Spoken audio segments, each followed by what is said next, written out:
Bueno, arranquemos con esta exploración. Hoy voy a ser su guía turístico en un viaje, literalmente un viaje en el tiempo. Vamos a ir directo al corazón palpitante del antiguo Imperio Romano para conocer una de las estructuras más increíbles que la humanidad haya construido jamás. Y toda esta historia se puede resumir en dos palabras: piedra y sangre, el gigante de Roma. Esa frase captura perfectamente la tremenda dualidad de este lugar. Así que preparemos los sentidos porque vamos a caminar virtualmente por estos pasillos milenarios. 50.000. A ver, detengámonos a pensar en ese número por un segundo. 50.000 personas. Es una locura. Esa era la capacidad exacta de esta imponente arena en su época de gloria. Para ponerlo en perspectiva, estamos hablando de un estadio que compite sin problema con cualquier instalación deportiva moderna de hoy en día. Y esto lo construyeron hace casi 2 milenios sin maquinaria ni computadoras. Era literalmente una ciudad dentro de otra ciudad, un lugar donde decenas de miles de voces se unían en un solo rugido que, les aseguro, se escuchaba a kilómetros. Y esto nos lleva a una pregunta súper interesante: ¿cómo es que el lago privado de un tirano terminó convirtiéndose en el escenario más grande de gloria y crueldad humana de la historia? O sea, es un giro del destino asombroso. Resulta que el terreno sobre el que está este inmenso anfiteatro era originalmente el lago artificial privado de Nerón, un emperador, digamos, bastante odiado. Era el símbolo máximo del egoísmo y la vanidad. Así que la clave aquí es entender cómo drenaron ese símbolo de tiranía para regalarle al pueblo romano la obra arquitectónica definitiva. Sección 1. Un gigante sobre el lago. Pensemos en cómo pasó todo esto. Antes del año 72, este mismo espacio era, como decíamos, el lago privado de Nerón, un recordatorio constante de los excesos de un emperador impopular. Pero en el 72 ocurre un cambio monumental. El emperador Vespasiano asume el poder y toma una decisión política, maestra. Manda a secar todo ese estanque gigante y empieza a construir un súper anfiteatro para las masas. Y luego, en un tiempo récord para la época, llegamos al año 80 con la gran inauguración. En menos de una década pasaron de tener un charco que representaba tiranía a poseer el centro de entretenimiento más espectacular del mundo antiguo. Ahora, la ingeniería detrás de este gigante es honestamente alucinante. Estamos hablando del uso de más de 1 millón de toneladas de piedra, ladrillo y hormigón. Es casi incomprensible tratar de imaginar tanta cantidad de material. Pero lo que realmente desafió el paso de los siglos son esos majestuosos arcos superpuestos de travertino. Toda esta estructura de piedra caliza tenía una brillantez matemática increíble que permitía sostener todo el inmenso peso de las gradas y de los 50.000 espectadores. La belleza de esos arcos no era solo para que se viera bonito, era un prodigio absoluto para distribuir el peso, un verdadero genio de la ingeniería romana. Sección 2. El espectáculo desde la cima. Imagínense que la misma arquitectura del lugar le recordaba a cada ciudadano exactamente cuál era su lugar en la jerarquía del imperio. Abajo, en el podio, pegadito a la arena, se sentaba el emperador con todos los senadores, viéndolo todo casi como si fueran dioses mirando a los mortales. Pero vamos a subir hasta el último nivel. Imaginemos estar allá arriba con los plebeyos, en la cima, sentados en unos asientos de madera que eran los más baratos, apretujados. El calor y el olor a multitud allá arriba debían ser sofocantes. Las figuras luchando allá abajo se veían pequeñitas, casi irreconocibles, pero el rugido de la gente rebotando contra las piedras, eso debía ser absolutamente abrumador. Pasemos a la sección 3. Magia, muerte y el hipogeo.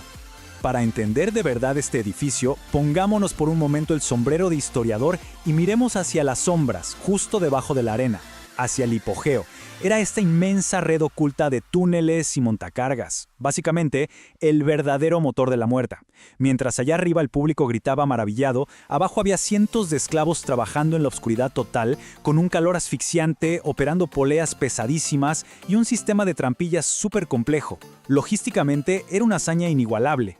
Toda esta aterradora red y sus montacargas ocultos permitían que, de repente, leones, leopardos y gladiadores aparecieran ¡puf!, por arte de magia en plena superficie. Tratemos de sentir la energía de ese momento. El olor intenso a tierra, a sangre, a sudor, el golpe seco de las pesadas puertas de madera abriéndose justo debajo de los pies, el choque del metal, los rugidos de bestias traídas de la otra punta del mundo. Para el espectador romano, esta eficiencia técnica tan impecable y aterradora debía parecer magia pura. Una coreografía brutal, impulsada simplemente por sangre y cuerdas. Sección 4. Sangre, arena y gladiadores. A ver, estos juegos sangrientos no eran un descontrol total, para nada. Tenían un itinerario diario súper estricto. Mirándolo con ojos de historiador, vemos que la mañana arrancaba con el paso 1, las famosas venaciones. Eran estas cacerías de animales exóticos diseñadas estratégicamente para que Roma le dijera al mundo: miren, dominamos hasta la mismísima naturaleza. Después, al mediodía, llegaba el paso 2, y el ambiente se ponía mucho más lúgubre con las ejecuciones públicas. Un macabro recordatorio de lo que pasaba si desafiabas la ley. Y por último, el clímax, el paso 3. Toda la tarde estaba reservada para los gladiadores. Un crescendo planeado a la perfección para tener a la multitud hipnotizada desde que salía el sol hasta que se escondía. Y hablando de los gladiadores, vamos a derribar uno de los mitos más grandes de la historia. Estos hombres eran las verdaderas estrellas de rock de la época. Y no siempre luchaban a muerte. Eran atletas altamente entrenados y carísimos para sus patrocinadores. La emoción de verlos estaba en admirar su prodigiosa técnica y su valentía frente al acero. Era una mezcla embriagadora en el ambiente, una devoción casi sagrada por la gloria, sumada a una sed de sangre bastante despiadada. Y pensar que al final de un combate épico, la vida del perdedor muchas veces no dependía de la espada, sino de un simple gesto con la mano, el pulgar del emperador. Era la máxima demostración de que Roma tenía el poder absoluto sobre la vida y la muerte. Sección 5. De fortaleza a cantera. Pero bueno, los siglos pasan y el destino del anfiteatro fue cambiando bastante. Durante la era romana, claro, fue el corazón de la ciudad por 400 años. Pero con la caída del imperio y la llegada del cristianismo, los juegos por fin llegaron a su fin. La arena dejó de empaparse de sangre.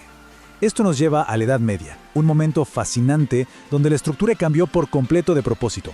Se usó como una fortaleza improvisada, un refugio para ciudadanos súper pobres y algo terrible para su conservación. Se convirtió en una gigantesca cantera. Grandes bloques de su mármol y travertino original fueron arrancados de cuajo para construir iglesias y palacios por toda la ciudad. Si a eso le sumamos los terremotos posteriores que tumbaron la mitad del anillo exterior, pues bueno, el gigante fue lentamente despojado de su armadura. Es que hay un contraste sensorial súper impactante entre el pasado y hoy. En el pasado antiguo, la experiencia estaba marcada por un penetrante olor a sangre, al sudor de 50,000 personas y a los gritos histéricos de una multitud sedienta de violencia. Era una experiencia humana sumamente intensa, caótica. Hoy, en cambio, quien camina por esas ruinas siente una atmósfera totalmente distinta. El aire huele a piedra vieja, a esa tierra milenaria calentada por el sol, huele literalmente a historia pura. En vez de alaridos, lo único que se escucha es un silencio de respeto y el suave murmullo de millones de turistas asombrados caminando por unas ruinas que hoy nos parecen majestuosas y hasta románticas. Sección 6. Inmortalidad entre las ruinas. El punto clave que nos tiene que quedar resonando de toda esta exploración es la tremenda dualidad de este lugar. Sí, es la estructura más icónica de todo el Imperio Romano y celebra lo más brillante de la arquitectura y la ingeniería humana. Pero inevitablemente es también un archivo trágico de la inmensa crueldad que las sociedades autodenominadas civilizadas pueden llegar a aceptar y celebrar como si fuera simple entretenimiento. Es absolutamente imposible maravillarnos mirando esos arcos monumentales sin reconocer todo el dolor que empapó sus cimientos subterráneos. Esa es la lección perdurable de este lugar. Y para cerrar con broche de oro, dejemos que resuene este dramático proverbio antiguo que creo que da justo en el clavo. Mientras el Coliseo siga en pie, Roma seguirá en pie. Y cuando el Coliseo caiga, el mundo caerá con él. Es una frase potente, ¿verdad? Con una finalidad increíble. Nos recuerda que este titán de piedra y sangre trasciende, y por mucho, su condición de simple edificio. Es el símbolo universal de la brutalidad, la ambición y la resistencia de nuestra civilización misma. Un verdadero testamento a la inmortalidad que te deja con ganas de seguir escarbando en los secretos que todavía guarda la arena. Muchísimas gracias por acompañarnos en este recorrido y nos vemos en la próxima exploración.